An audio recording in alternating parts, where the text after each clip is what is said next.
Episode 31 proud family feeling झक्कास। मेरे प्यारे दोस्तों, आपने देखा होगा तो मैंने कभी भी पिछला एपिसोड किसी चैप्टर में रिपीट नहीं किया है जैसे हर कोई करता है। मैं हमेशा आगे का चैप्टर लिखती हूँ जो कि कभी भी 1500 वर्ड से नीचे नहीं होता है, बल्कि ज्यादा ही होता है। मैं आपके उम्मीदों के हिसाब से लिखती हूँ। अगर और सजेशन देना है तो प्लीज आप बताइए। Thank you. अब आगे। रवि ने आगे बढ़ के पाखी का हाथ पकड़ लिया और उसे स्टेज पे ले आया। उसे स्टेज पे आता देख सभी हैरान हो गए। मीनाक्षी की नफरत से आंखें लाल हो गई। उसने अपना अच्छाई का मुखिया निकल के फेंका और चिल्लाते हुए बोली, मिस्टर रवि, आखिर इस लड़की ने आपको किस तरह से अप्रोच किया जो आप इतना बड़ा झूठ तक बोलने को तैयार हो गए? ये मिस अलीना कैसे हो सकती है? आप कम से कम इतना झूठ तो मत बोलिए। रवि का गुस्सा आसमान छू गया और बोला, जस्ट शट अप। तुम्हारी हिम्मत कैसे हुई तुम्हारी मिस एलिना के बारे में इतना घटिया बोलने की? तुम उनके आसपास भी भटकने लायक नहीं हो समझी। और तुम्हें शायद पता ही नहीं है, जिस कंपनी में जाने के लिए तुम इस कंपटीशन में आई हो न इसी कंपनी की ओनर है मिस पाखी। जिस उम्र में तुम यहाँ हो उस उम्र में मिस पाखी के पास क्या नहीं है? अपने खुद के दम पे करोड़ों लोगों को जॉब देती है। एलिना, पाखी ने हाथ दिखा के रवि को रोका और वैभव और मीरा के तरफ इशारा किया। वैभव ने तुरंत अपने लैपटॉप को बिग स्क्रीन पे अटैच किया और मीरा ने कुछ लोग को फटफट कॉल किया। कुछ ही मिनटों में लगभग हर कंट्री के ब्रांच के सीईओ वहां ऑनलाइन स्क्रीन पे मौजूद थे, जिनके चेहरे लगभग हर कोई जानता था। पाखी जाके स्क्रीन के सामने खड़ी हो सभी ने पाखी को ग्रीट किया तो पाखी ने लगभग ऑर्डर देते हुए बोली, जिस किसी ने भी मेरे डिजाइन को मिस मीनाक्षी को दिया ताकि वो इस कंपटीशन में जीत सके, मुझे उस पर्सन की डिटेल विथ प्रूफ 15 मिनट में चाहिए। फिर वो जाके वही जज के चेयर पे बैठ गई। मीनाक्षी के हाथों में पसीना आने लगा। उसे लगने लगा कि अब उसका करियर खत्म हो गया। ये पाखी इतनी बड़ी तोप निकलेगी ये मालूम नहीं था। वीर के चेहरे पे अलग ही प्राउड था। उसे अपनी पसंद पे और टूट के प्यार आ रहा था। वो इतनी कामयाब है जब उसके पास कोई नहीं था। उसे किसी के सपोर्ट की जरूरत ही नहीं है। इधर उन्हीं में मिस्टर सेठ भी अपने बेटे के साथ बैठे थे और ये सब बहुत आश्चर्य से देख रहे थे। और रॉय फैमिली के चेहरे से तो स्माइल जाने का नाम ही नहीं ले रही थी। कुछ ही देर में सभी ने रिपोर्ट सबमिट कर दी। ये काम लंदन के एक ब्रांच के एक मैनेजर का किया धरा था जिसने ये डिजाइन मीनाक्षी को 5 लाख में बेचा था। उसमें इस बंदे का बैंक डिटेल भी था। उसे कंपनी से फायर कर दिया गया और उसकी सीवी में हमेशा के लिए चीटर का टैग लग गया। और मीनाक्षी को भी क्वेरी इंडस्ट्री में पूरा बैन कर दिया गया, जिससे मीनाक्षी बहुत गुस्सा हो गई और उसी गुस्से में उसने अपने पर्स से चाकू निकाला और पाखी पे अटैक करने दौड़ पड़ी। हर किसी की नज़र पाखी पे थी, इसीलिए किसी ने मीनाक्षी को नोटिस ही नहीं किया। लेकिन नैना की नज़र मीनाक्षी के हर हरकत पे थी। जब उसने मीनाक्षी को चाकू निकलते देखा तो उसकी जान हलक में अटक गई। बेशक अब वो जानती थी कि वो उसके बुआ की रियल बेटी नहीं है, लेकिन शर्मा फैमिली का प्यार पाखी के लिए कभी कम नहीं हुआ। और नैना, विवेक और पाखी का तो बॉन्ड ही अलग था। वो पाखी से थोड़ी दूर खड़ी थी, लेकिन जब उसने मीनाक्षी को तेजी से पाखी की ओर भागते देखा तो उसने भी दौड़ लगा दी, जिससे सभी का ध्यान पिक से हट के मीनाक्षी और नैना पे चला गया। जैसे ही चाकू पाखी को हिट करता तभी नैना उसके सामने आ गई। उसने पाखी को धक्का दे दिया। पाखी ने अचानक हुए हमले की उम्मीद नहीं की थी। अभी वो खुद को संभालती कि उसे किसी के दर्द से कराहने की आवाज सुनाई दी। उसने पीछे घूम के देख तो उसकी आंखें भर गई। मीनाक्षी ने चाकू नैना के पेट में घुसा दिया था, जिससे नैना की दर्दनाक चीख गज गई और मीनाक्षी वहां बुत बने खड़े थी। तभी उसे होश आया और वो वहां से भागने लगी, लेकिन विवेक ने उसे पकड़ लिया और कांच के कुर्सी से बांध दिया। वीर के गार्ड एक मीनाक्षी को ले गए। जल्दी से नैना को हॉस्पिटल ले जाया गया। कई घंटों के ऑपरेशन के बाद नैना के ओटी का डोर खुला और डॉक्टर बाहर आए और बोला अभी ठीक है, कुछ घंटों में होश आएगा। पाखी चुपचाप एक तरफ बेंच पे बैठी थी। उसे कुछ समझ ही नहीं आ रहा था कि क्या से क्या हो गया। इसने कभी नहीं सोचा था कि नैना उस पे होने वाले वार को खुद के ऊपर ले लेगी। विवेक आके इसके पास बैठ गया और पाखी के कंधे पे हाथ रख दिया। पाखी ने उसे देखा और अपने हाथ जोड़ लिए। मुझे माफ कर दीजिए भाई, सब मेरे वजह से हुआ है। मेरे कारण आज मेरी झुनझुन ऐसी हालत में हॉस्पिटल बेड पे पड़ी है। माफ कर दीजिए मुझे बहुत अफसोस है भाई। विवेक ने बोला जितनी वो अजीज है मेरे लिए उतनी तुम भी हो। अच्छा एक बात बताओ, क्या जब मैं या फिर झुनझुन मुसीबत में होंगे तो क्या तुम हमें नहीं बचाओगी? इसका जवाब तुम्हारे पास क्या है, सोचो। अगर जवाब मिल जाए तो इस गिल्ट में मत रहना। पाखी के आंखों से अभी भी आंसू बह रहे थे। विवेक ने उन्हें पूछा और पाखी ने उसके कंधे पे अपना सर टीका दिया। नैना को ओटी से निर्मल वार्ड में शिफ्ट कर दिया गया। सभी फैमिली ओटी के बाहर खड़ी होकर नैना के होश में आने का इंतजार कर रही थी। कुछ घंटे में नैना को होश आ गया। नैना और विवेक भाग के उसके पास गए और दोनों तरफ से इसके दोनों हाथ पकड़ लिए और एक के बाद सवाल पूछने लगे। नैना बेचारी अब भी ठीक से होश में नहीं आई थी और आंखें खुलते ही उस पे सवालों को बारिश करते ये दो नमूने उसके सर पे खड़े हो गए। पाखी ने उसका हाथ छोड़ के मायूस आवाज में बोली, अरे यार भाई, झुनझुन तो कुछ बोल ही नहीं रही है। विवेक ने भी इसका हाथ छोड़ दिया। जा बहन, कह तो तू सही रही है। क्या पता चली पेट में लगा है और असर दिमाग पे हो गया हो। एक काम कर, जाके डॉक्टर को बुला के ला। उनकी बेवकूफी डोर पे खड़ी पूरी फैमिली देख रही थी। जब उनसे और नहीं झेला गया तो सभी एक एक करके अंदर आ गए। पीयूष ने पाखी को पकड़ के पीछे खींचा और मयंक ने विवेक को पकड़ के पीछे खींचा और उनके मुंह पे हाथ रख दिया। सिम्मी जी बोली, बस करे, कितना बोमते हैं आप दोनों। अभी अभी बच्ची को होश आया है और आप दोनों है कि उठते ही सवाल बरसाने शुरू कर दिए। और उन्हें अभी सही से उठने दीजिए, लेकिन नहीं, सवालों का गोला लिए और दनादन मारना चालू कर दिया। वो नैना के पास स्टूल पे बैठ गई और प्यार और ममता से नैना का माथा सहलाया और पूछी, कैसी है मेरी बच्ची। दूसरी तरफ पाखी के पापा ने भी प्यार से उसके गाल पे हाथ रख दिया और बोले, हाँ बेटा बताइए कैसी है आप, दर्द हो रहा होगा ना? हम डॉक्टर को बुलाएं? नहीं uncle aunty, I am feeling झक्कास। डोंट वरी, अपनी जान के लिए तो जान भी हाजिर है। हाँ थोड़ा बहुत दर्द तो हो रहा है, लेकिन इस बात का कि पाखी ने इतनी बड़ी बात छुपाई। इसे सिम्मी जी ने बोला, ये बात आपसे ही नहीं बेटा, घर में किसी को भी नहीं पता था। लेकिन आप ये भी तो सोचिए, पाखी कैसे वहां अकेले रही होगी, कैसे कैसे दिन देखे होंगे, कितने धक्के खाए जम तब जाके यह तक पहुंची होगी। शायद उसके राइवल भी उसे नुकसान पहुंचाने के पीछे पड़े होंगे।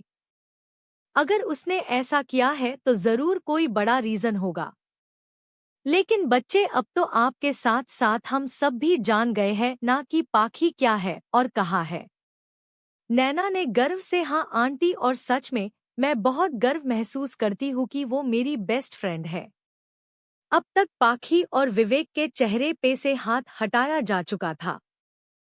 पाखी और सिक्स एक घूर के नैना को देख रहे थे। रोहन ने बोला हॉस्पिटल में इतने लोग नहीं रुक सकते हैं। आप लोग जाइए, मैं यह रुकता हूँ।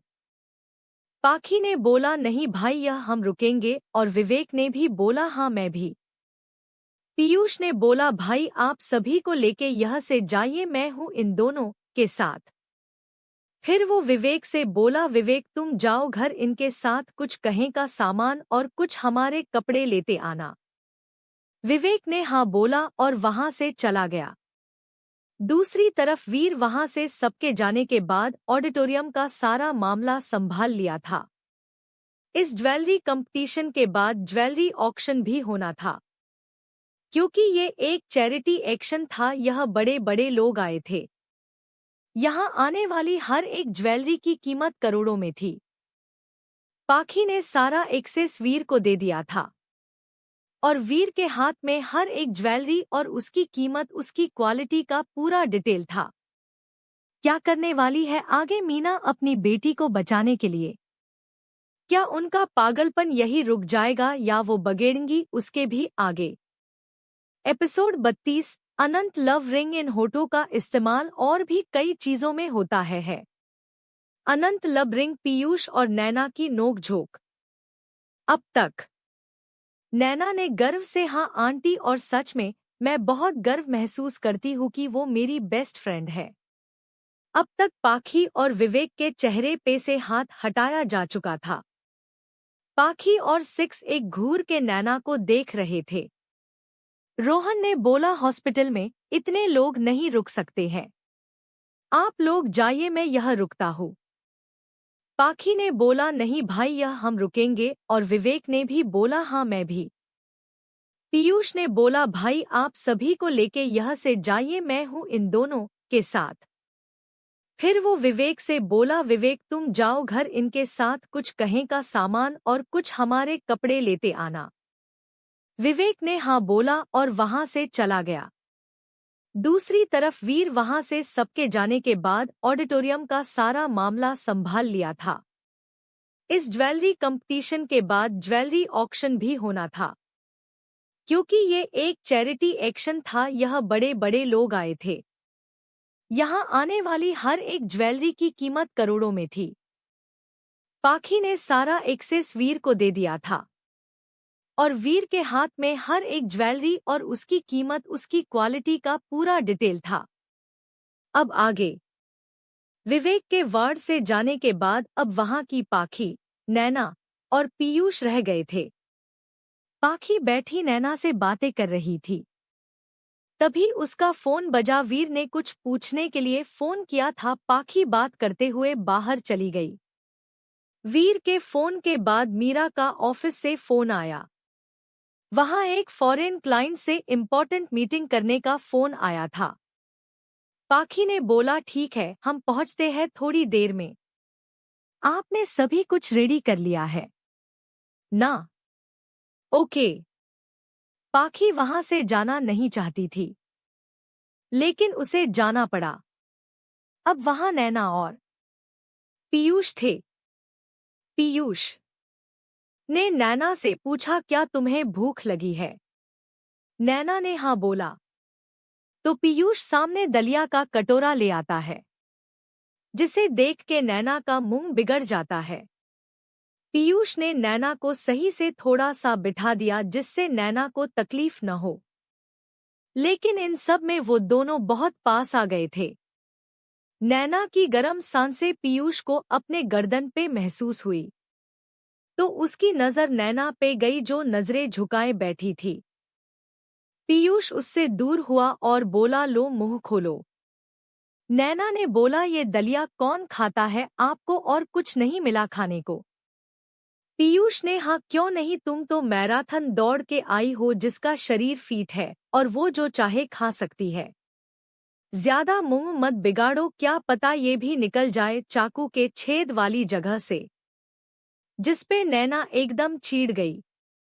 आप बहुत बुरे हो। पीयूष ने बोला वैसे मैंने सुना तुम्हारा यूनिक नाम क्या था? हा रुनझुन, नॉट बैड हा। अब तक तो नैना का गुस्से से बुरा हाल हो गया था। वो कुछ बोलने के लिए मुंह खोलती तभी एक बड़ा सा दलिया से भरा चम्मच नैना के मुंह में पीयूष डाल चुका था। ऐसे ही दोनों की नोक झोंक के बीच पीयूष ने सारा दलिया नैना को खोला दिया।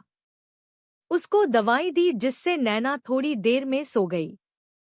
पीयूष ने उसका माथा सहलाया और बोला, थैंक यू मेरी बहन को बचाने के लिए। मैं तो सोच भी नहीं सकता, जब तुम सामने नहीं आती तो मेरी बहन का क्या होता। थैंक यू, मैं तुम्हारा एहसान जिंदगी भर नहीं भूलूंगा। और वो जाके सोफे पे बैठ गया और फोन पे अपना मेल चेक करने लगा। तभी विवेक वहां आया और वो भी बैठा गया। दोनों ने मिलके खाना खाया और आपस में कुछ बातें की। विवेक भी इन 4 सालों में अपनी फैमिली बिजनेस संभाल चुका था, वो भी अच्छा बिजनेसमैन बन चुका था, लेकिन अभी भी वो सीखने की स्टेज में था। पीयूष ने बोला, तुम चाहो तो मेरे साथ कुछ समय काम सीख सकते हो। ओ सच में, thank you mister Roy. Piyush ने हाँ बोला और दोनों अपने अपने काम में लग गए। इधर पाखी अपने ऑफिस पहुंच के अपना काम में बिजी हो चुकी थी। दूसरी तरफ अभी तक ऑक्शन 4 चीज की बोली लगाई जा चुकी थी, जिनकी कीमत बढ़ते बढ़ते 20 करोड़ 50 करोड़ तक पहुंच गई थी। मैनेजर सामने आया और बोला, अब आप सभी के सामने अलीशा की सबसे बेहतरीन और पहली डिजाइन की हुई ज्वेलरी आ रही है, जो अपने प्यार को अपने जीवन के बाद भी चाहते हैं, जो उनकी सांसों में बसता है। ये बस उन्हीं कपल्स के लिए नायाब कपल्स रिंग है, जिसका नाम अनंत रिंग है। इसमें लगे डायमंड वर्ल्ड की बेशकीमती और रेयर डायमंड है। इसकी बोली 20 करोड़ से शुरू की जाती है और हर बोली में 10 लाख का अंतर होना चाहिए। वीरांशु ने इस रिंग का डिटेल और फोटो देख रखा था, तभी उसने इसे लेने का मन बना लिया था। वैसे भी ये उसकी जाना की पहली डिजाइन है। बोली पे बोली लगने लगी, वो बढ़ते बढ़ते 80 करोड़ तक पहुंच गया। लास्ट में वीर ने 90 करोड़ में रिंग अपने नाम कर ली। उसके बाद भी 1-2 चीजें आई और लोगों ने उसे ऊंचे दाम पे खरीद लिया। फाइनली ऑक्शन खत्म हुआ और सभी वहां से चले गए। वीर ने वहां का काम खत्म करके अपने कार से पाखी के पास जाने के लिए निकल गया। थैंक यू आपका मिस्टर ठाकुर, आज आपने मेरी बहुत बड़ी मदद की है। वीरांश ने बोला, बस थैंक यू, अरे जाना, इन होता का इस्तेमाल और भी कई चीजों में होता है, जिसका मतलब पाखी बहुत अच्छे से समझती थी। उसने बात बदलते हुए बोली, चलिए आज मेरी तरफ से आपको डिनर। पाखी उठ के डोर की तरफ गई, तब तक वीर ने खींच के उसे अपनी गोद में बिठा लिया और उसके कमर को चारों ओर से पकड़ के बोला, जाना, मुझसे कब तक भगोगी? अब तो हम एक रिलेशन में भी हैं। आपको नहीं लगता कि आपको अपने फियोंशी के लिए थोड़ा सोचना चाहिए?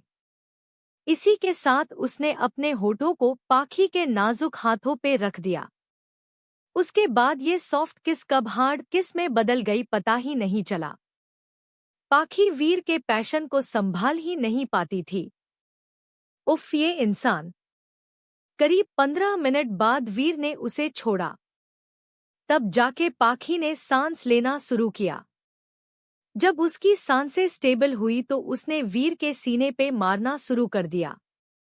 गंदे कहीं के, जब देखो मेरी सांसें रोकने की कोशिश करते रहते हो। ये आपकी किस छोटी क्यों नहीं होती? वीर ने उसके होठों पे अपना अंगूठा फेरते हुए बोला, ओह जाना, कितनी बार बोला है सांस लिया करो, क्यों सांस लेना भूल जाती हो? लगता है तुम्हें रोज दिन में कई बार ट्रेनिंग देने पड़ेगी। उसकी बात सुन के पाखी की आंखें बड़ी बड़ी हो जाती है। अब तक ऑफिस आवर महात्म हो चुका था, सभी जा चुके थे।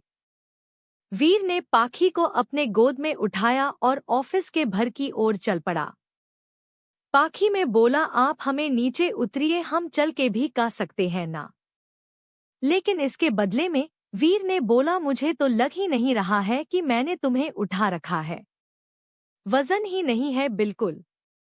वीर पाखी को लेके कार में बैठ गया और ड्राइवर ने कार वे बस देर लगभग 20 मिनट बाद कर एक आलीशान होटल के आगे रुकती है।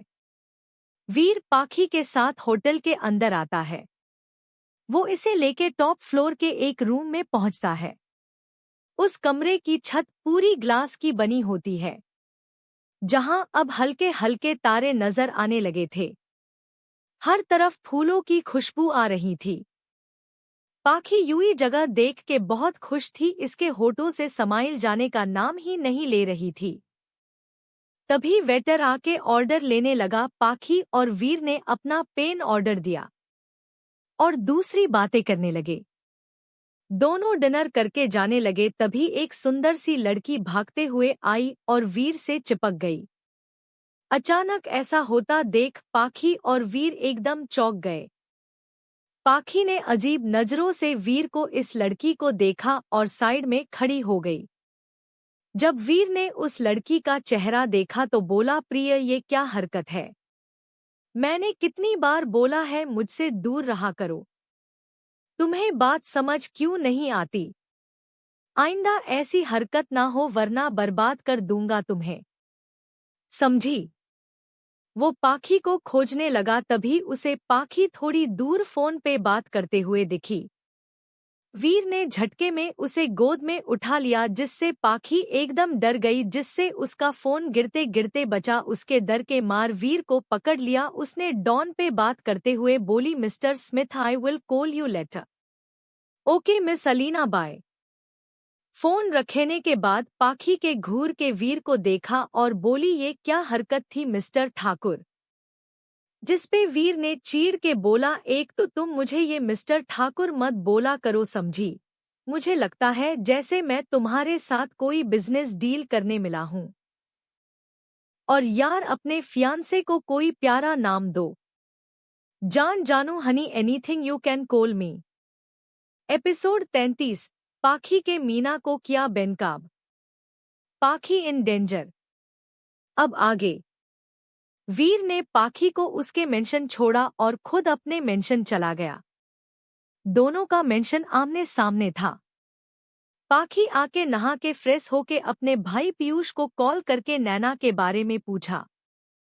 पीयूष ने इसे यहां आने से मना किया तो पाखी ने सुबह आने का बोल के फोन रख दिया।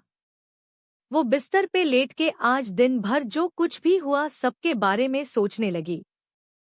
सच में यहाँ उसके प्यार करने वाले बहुत लोग थे, जिन्होंने निस्वार्थ उसे प्यार दिया। पाखी ने आंखें बंद की और सो गई। सुबह जल्दी इसकी आंखें खुल गई। उसने योगा किया और नहा के नीचे गई, जहां उसे किसी के रोने गिड़गिड़ाने की आवाज़ें आ रही थी। पाखी को समझते देर नहीं लगी कि ये आवाज किसी की है। उसे बहुत तेज गुस्सा आया और वो तेजी से नीचे गई और मीना को उसकी माँ से दूर किया और बेहद गुस्से में बोली, उनसे क्या गिड़गिड़ा रही है? अगर आपने अपनी बेटी को सही राह दिखाई होती यो आज इस तरह मेरी माँ के सामने गिड़गिड़ाने की नौबत ही नहीं आती। आप और हम सब भी यहाँ बहुत अच्छे से जानते हैं कि इन सब के पीछे की वजह आप ही थी।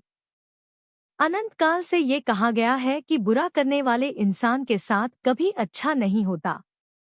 और वैसे भी मैं बता दूं, अगर वो चाकू मुझे लगा होता तो मैं माफ करने के बारे में सोच सकती थी, लेकिन आज आपकी बेटी की वजह से मेरी बेस्ट फ्रेंड बेड पे हॉस्पिटल पे पड़ी है। इसके लिए मैं कभी भी आपको माफ नहीं करूंगी। अच्छा होगा आप यहाँ से अपना परिवार लीजिए और चाली जाइए। दोबारा मेरी परिवार जी तरफ आँख उठा के भी मत देखना, नहीं तो मुझसे बुरा कोई नहीं होगा। मैं मेरी माँ की तरह नहीं हूँ। अगर आपकी वजह से मेरे किसी अपने को नुकसान हुआ तो आपको जमीन के 10 फील नीचे गाड़ दूंगी। अब चलते बनिए यहाँ से। और हाँ सुमर, मानिए आपकी बेटी को अटेम्प्ट तो मर्डर के केस में जेल में नहीं डाला, यही एहसान समझ लीजिए। उसने जोर से चिल्ला कर बोला, नरेश अंकल। नरेश जो यह का बटलर था वो भाग के आया और बोला, जी मिस क्या काम है?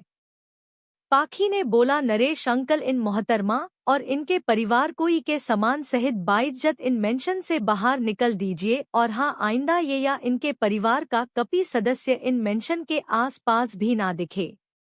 नरेश ने सर झुका के बोला, जी मिस। मीना ने बोला, नहीं बेटा, इस घर मेरा नाता ना तोड़ो, मैं तुम सभी को बहुत प्यार करती हूँ। ऐसा मत करो, मैं वादा करती हूँ, मैं और मेरा परिवार दोबारा किसी को कोई नुकसान नहीं पहुँचाएगा। पाखी ने जोर से चिल्ला के बोला, चुप, एकदम चुप। क्या बोला? अपने आप का नाता ना तोड़ू। यहाँ मौजूद सभी आपकी बदतमीजियां बर्दाश्त कर रहे होंगे, लेकिन मैं ऐसी नहीं हूँ जो सब जाते हुए भी एक सांप को दूध पिलाऊं जो समय मिलते ही डस दे।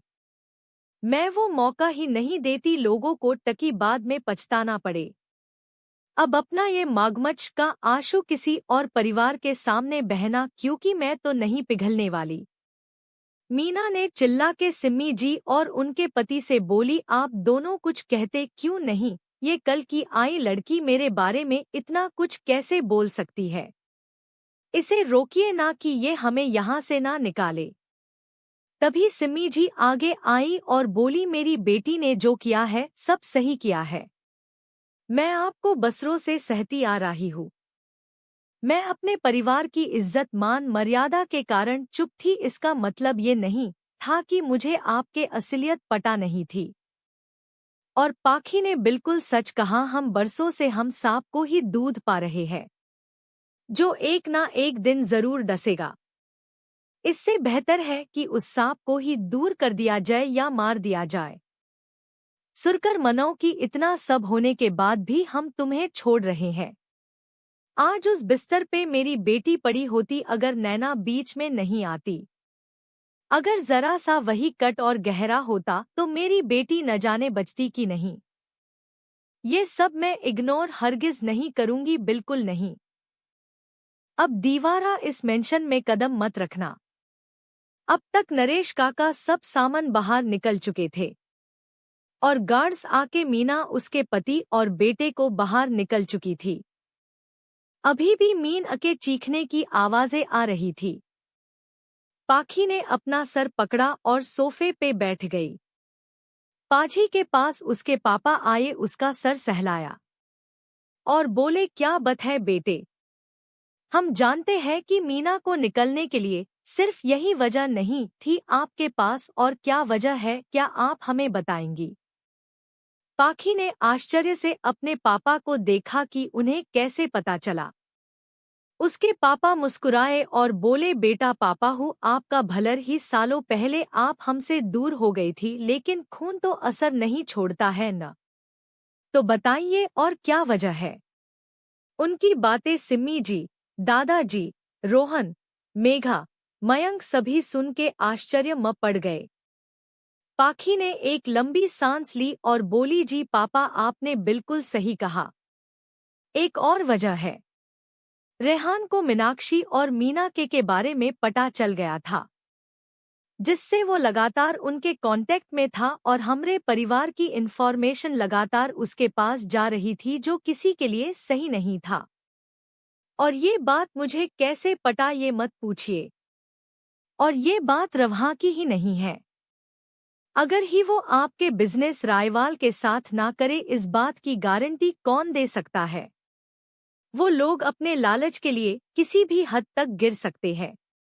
इसलिए सबसे पहले उन्हें घर से बाहर निकलना बेहद जरूरी था।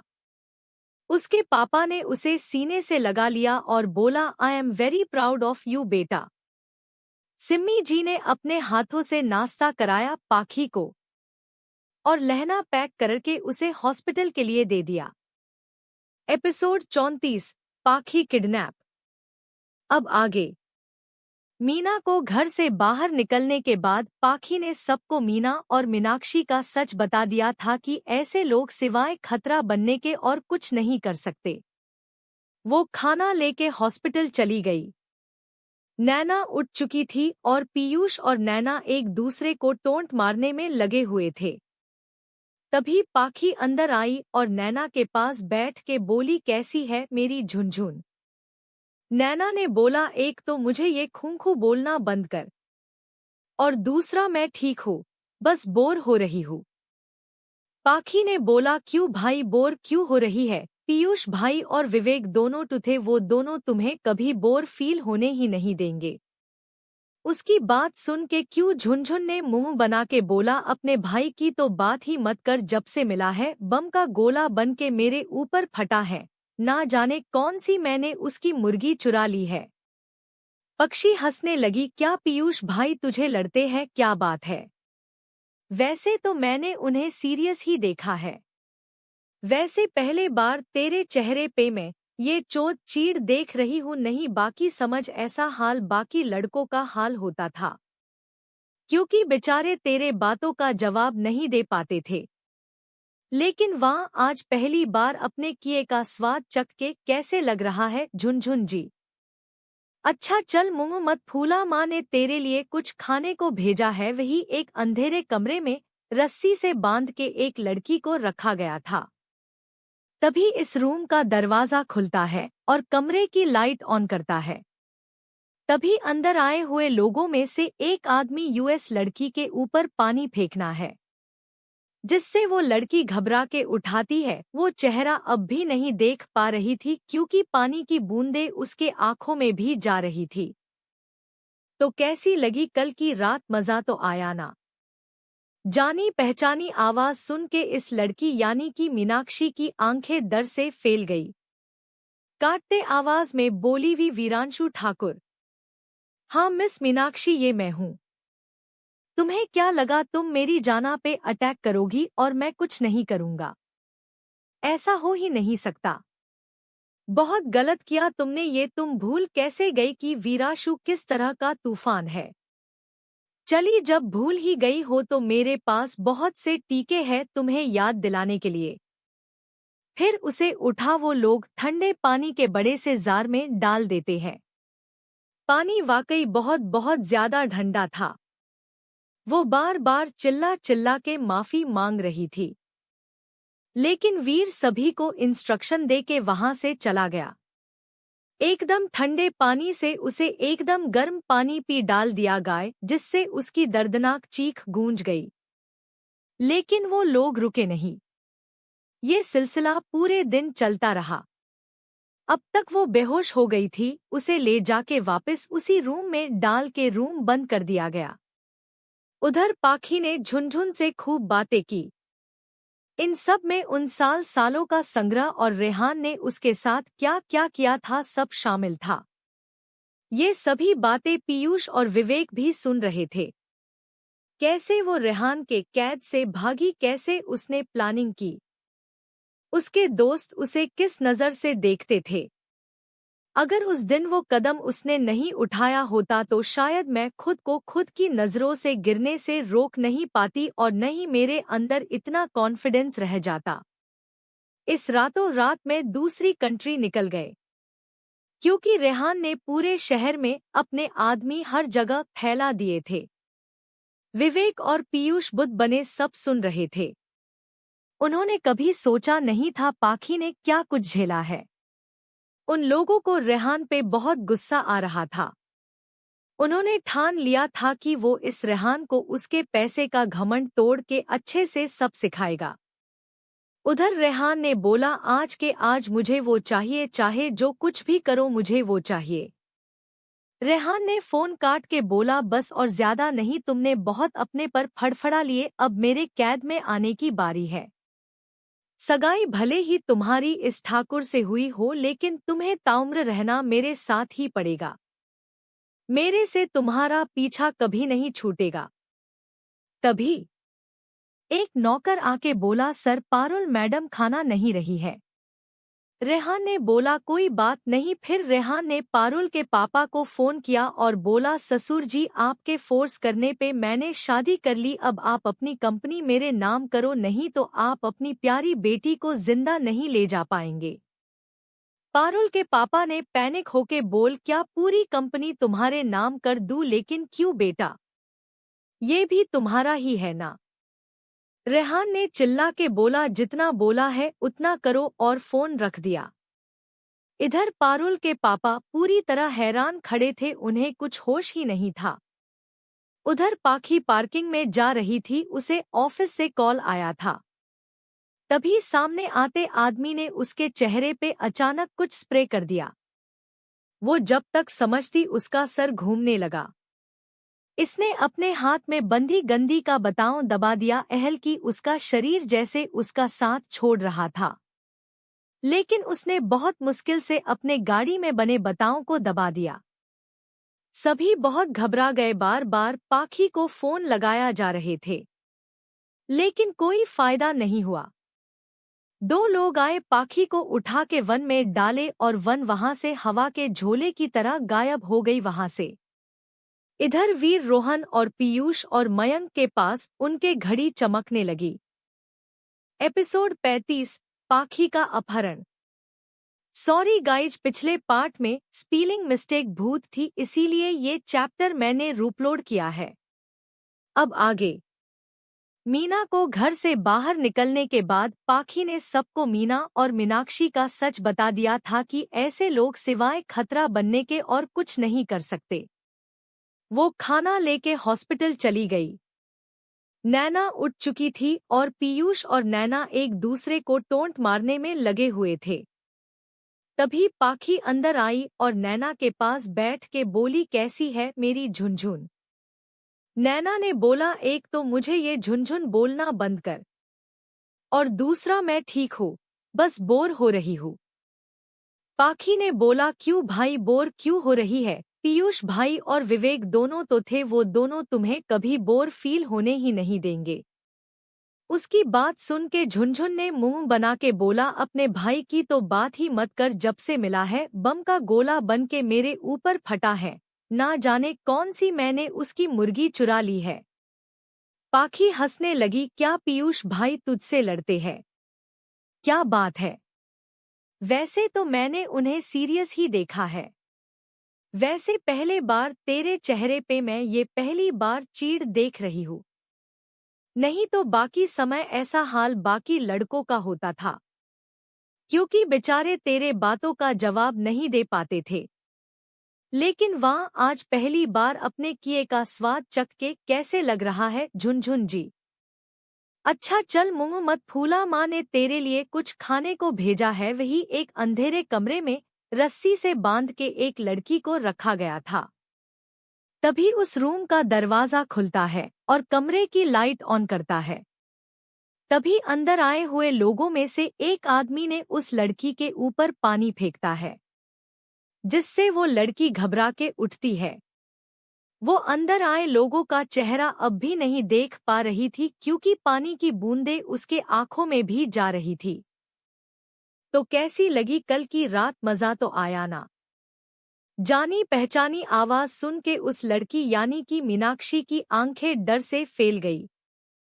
कांपते आवाज में बोली, वीरांशु ठाकुर। हाँ मिस मीनाक्षी, ये मैं हूँ। तुम्हें क्या लगा तुम मेरी जाना पे अटैक करोगी और मैं कुछ नहीं करूँगा? ऐसा हो ही नहीं सकता। बहुत गलत किया तुमने ये। तुम भूल कैसे गई कि वीरांशु किस तरह का तूफान है? चलो जब भूल ही गई हो तो मेरे पास बहुत से तरीके हैं तुम्हें याद दिलाने के लिए। फिर उसे उठा के वो लोग ठंडे पानी के बड़े से जार में डाल देते हैं। पानी वाकई बहुत बहुत ज्यादा ठंडा था। वो बार बार चिल्ला चिल्ला के माफी मांग रही थी, लेकिन वीर सभी को इंस्ट्रक्शन दे के वहां से चला गया। एकदम ठंडे पानी से उसे एकदम गर्म पानी में डाल दिया गया, जिससे उसकी दर्दनाक चीख गूंज गई। लेकिन वो लोग रुके नहीं। ये सिलसिला पूरे दिन चलता रहा। अब तक वो बेहोश हो गई थी। उसे ले जाके वापस उसी रूम में डाल के रूम बंद कर दिया गया। उधर पाखी ने झुनझुन से खूब बातें की। इन सब में उन 4 सालों का संघर्ष और रेहान ने उसके साथ क्या क्या किया था, सब शामिल था। ये सभी बातें पीयूष और विवेक भी सुन रहे थे। कैसे वो रेहान के कैद से भागी, कैसे उसने प्लानिंग की, उसके दोस्त उसे किस नज़र से देखते थे। अगर उस दिन वो कदम उसने नहीं उठाया होता तो शायद वो खुद को खुद की नज़रों से गिरने से रोक नहीं पाती और न ही मेरे अंदर इतना कॉन्फिडेंस रह जाता। इसके बाद वो रातों रात में दूसरी कंट्री निकल गई, क्योंकि रेहान ने पूरे शहर में अपने आदमी हर जगह फैला दिए थे। विवेक और पीयूष बुद्ध बने सब सुन रहे थे। उन्होंने कभी सोचा नहीं था पाखी ने क्या कुछ झेला है। उन लोगों को रेहान पे बहुत गुस्सा आ रहा था। उन्होंने ठान लिया था कि वो इस रेहान को उसके पैसे का घमंड तोड़ के अच्छे से सब सिखाएंगे। उधर रेहान ने बोला, आज के आज मुझे वो चाहिए, चाहे जो कुछ भी करो मुझे वो चाहिए। रेहान ने फोन काट के बोला, बस और ज्यादा नहीं, तुमने बहुत अपने पर फड़फड़ा लिए, अब मेरे कैद में आने की बारी है। सगाई भले ही तुम्हारी उस ठाकुर से हुई हो, लेकिन तुम्हें ताउम्र रहना मेरे साथ ही पड़ेगा। मेरे से तुम्हारा पीछा कभी नहीं छूटेगा। तभी एक नौकर आके बोला, सर पारुल मैडम खाना नहीं रही है। रेहान ने बोला, कोई बात नहीं। फिर रेहान ने पारुल के पापा को फोन किया और बोला, ससुर जी आपके फोर्स करने पे मैंने शादी कर ली, अब आप अपनी कंपनी मेरे नाम करो, नहीं तो आप अपनी प्यारी बेटी को जिंदा नहीं ले जा पाएंगे। पारुल के पापा ने पैनिक होके बोला, क्या पूरी कंपनी तुम्हारे नाम कर दूं? लेकिन क्यों बेटा, ये भी तुम्हारा ही है ना। रेहान ने चिल्ला के बोला, जितना बोला है उतना करो, और फोन रख दिया। इधर पारुल के पापा पूरी तरह हैरान खड़े थे, उन्हें कुछ होश ही नहीं था।